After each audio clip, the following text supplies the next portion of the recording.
Here's a quick walkthrough on how to do question 25 using Google Sheet.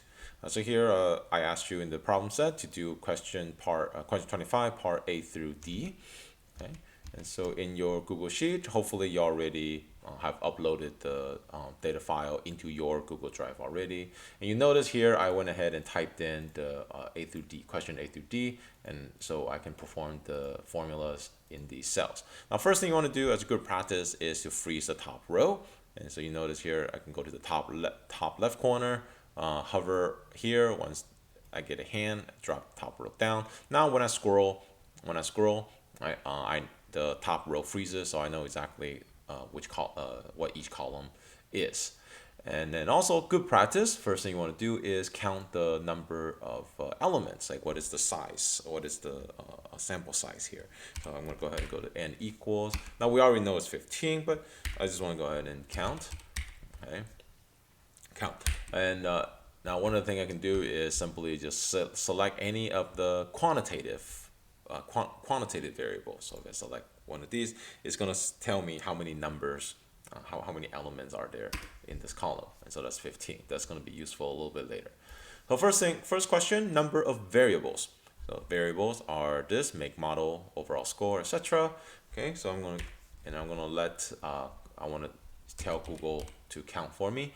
Now if I use count, right, just simply count, this counts the numerical value. So if I click this, for example, and I click this row and I hit enter, it's going to get 0.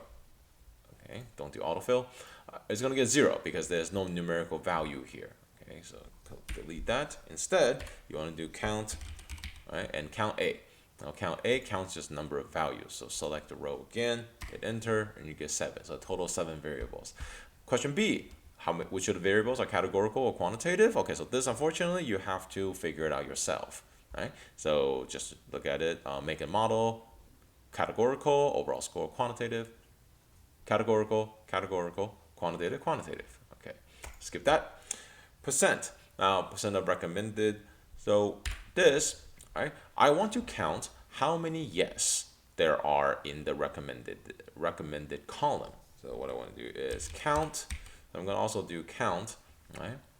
But I want to go to count if, okay? Because I only want to count all the yes. So go to count if, select the column, hit comma, and then quote, double quote, and type in yes, end quote. Right? Now count if, the formula, it is not case sensitive. So you notice I have a lowercase y right there, which is fine. If I hit enter, it will have 7. Oh, let me change this back to just numbers. Okay. To numbers. Okay. So I don't want percentage yet. Okay, so this just counts, this simply counts how many yes there are. Okay, but I want percentage, right? And so to calculate percentage, basically you take, right, how many yes there are divided by what's the total number of elements, right? And then convert that into a percentage. So double click on the formula, okay, and go to the end of the formula. Go to divide, right? And I don't want to type in 15. Instead, I want to tell Google to divide by whatever number is there. Hit enter. 0.47. Okay. Format this. Go to the top left. Format this as percentage. And there's the percentage. Okay, next question. Average mile per gallon for all cars equal, just go to do average, okay, and then select average mile per gallon, close parentheses, and there we go, 24.4 miles per gallon. And that is all.